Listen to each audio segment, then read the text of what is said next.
একজন একটা মন্তব্য করেছেন যে যার যেটা ভালো লাগবে সে সেটাই করবে, সেটাই সৎ কাজ।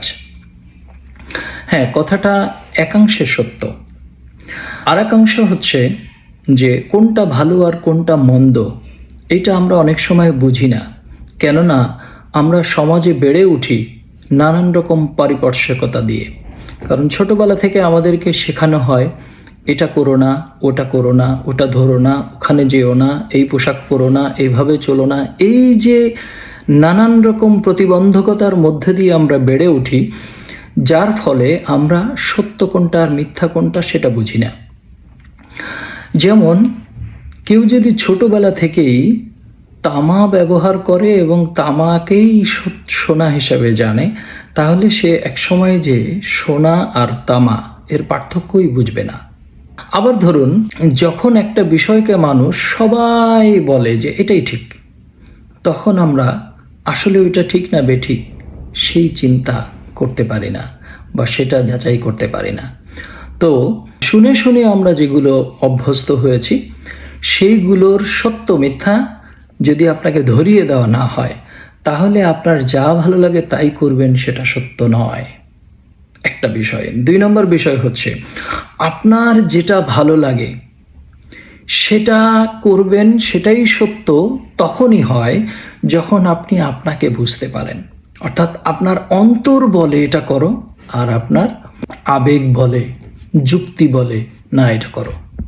তো অন্তরের কথা তো আমরা শুনি না, আমরা সবসময় আমার আবেগের কথা শুনি, আমরা সবসময় আমাদের মগজের কথা শুনি, যুক্তির কথা শুনি, যার জন্য ওইখানেও সত্য মিথ্যা যাচাই আমরা করতে পারি না। তাহলে সত্য মিথ্যার যাচাই কে করবে? একমাত্র কোরআন। আল্লাহ বলেই দিয়েছেন এই কারণে যে কোরআন হচ্ছে তোমার একমাত্র জীবন বিধান, একমাত্র আল্লাহর আইন। আল্লাহর এই হাদিসের পরিবর্তে আর কোনো হাদিস নেই। রসুল আপনি তাই বলুন যা আমি আপনাকে পাঠিয়েছি। তাহলে আল্লাহ এখানে নির্দিষ্ট করে দিয়েছেন এবং কোরআনের নাম বলেছেন ফুরকান, যা সত্য মিথ্যার পার্থক্যকারী। তাহলে সত্য মিথ্যার পার্থক্য একমাত্র কোরআন দিয়েই করতে হবে। আর সেই কোরআন যখন একবার আপনি বুঝে ফেলবেন, ধারণ করবেন, তখন আপনার সত্য মিথ্যার পার্থক্য ওই অন্তরের কথা তখন আপনি শুনবেন। তখন আপনার হাত দ্বারা আপনি নিয়ন্ত্রিত হবেন না, চোখ দ্বারা নিয়ন্ত্রিত হবেন না, কান দ্বারা নিয়ন্ত্রিত হবেন না, মাথা দ্বারা নিয়ন্ত্রিত হবেন না। আপনাকে আপনি নিয়ন্ত্রণ করবেন আপনার অন্তর দিয়ে। তো যতক্ষণ না আমরা আমাদের অন্তরের নিয়ন্ত্রণের মধ্যে না আনতে পারছি, ততক্ষণ পর্যন্ত আমরা ওই যা ভালো লাগে তাই করতে পারবো না। তাহলেই ভুল হবে। ভুল পথে একবার চলে গেলে শুধরানো অনেক কঠিন। আর সে কারণেই এই সত্য চর্চা করার জন্য, সত্য পথে থাকার জন্য বিভিন্ন সময় বিভিন্ন মানুষ বিভিন্ন অ্যাফার্মেশন দিয়েছেন, বিভিন্ন সত্য বাণী দিয়েছেন, বিভিন্ন শ্লোক দিয়েছেন।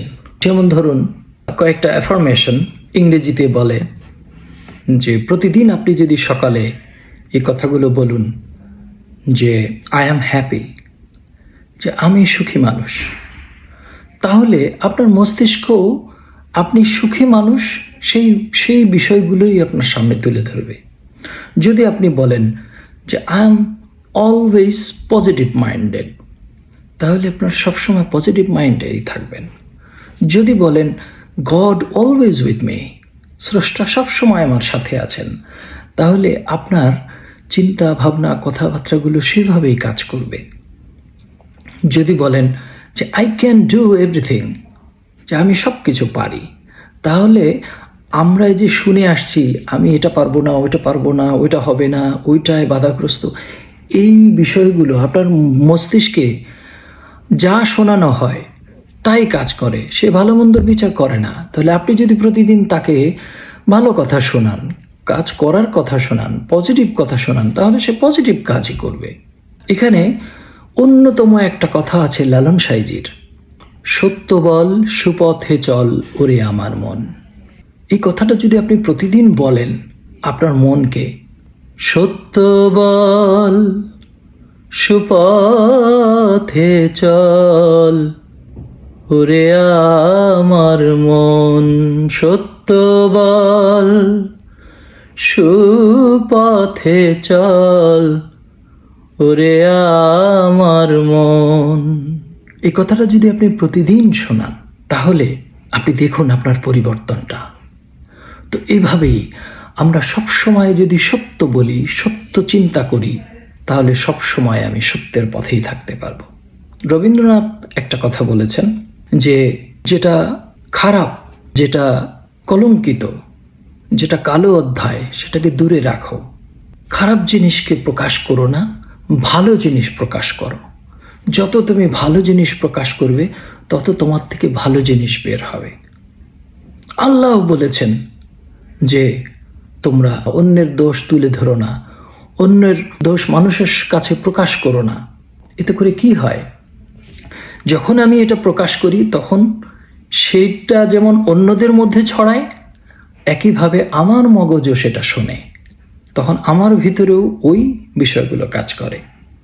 ডাক্তারি ভাষায় ডাক্তাররা বলছেন যে তোমার রোগ বালাই, বিভিন্ন শারীরিক সমস্যা, এগুলো নিয়ে যত তুমি কম চিন্তা করবে তত তোমার ভেতরে পজিটিভ জিনিস কাজ করবে।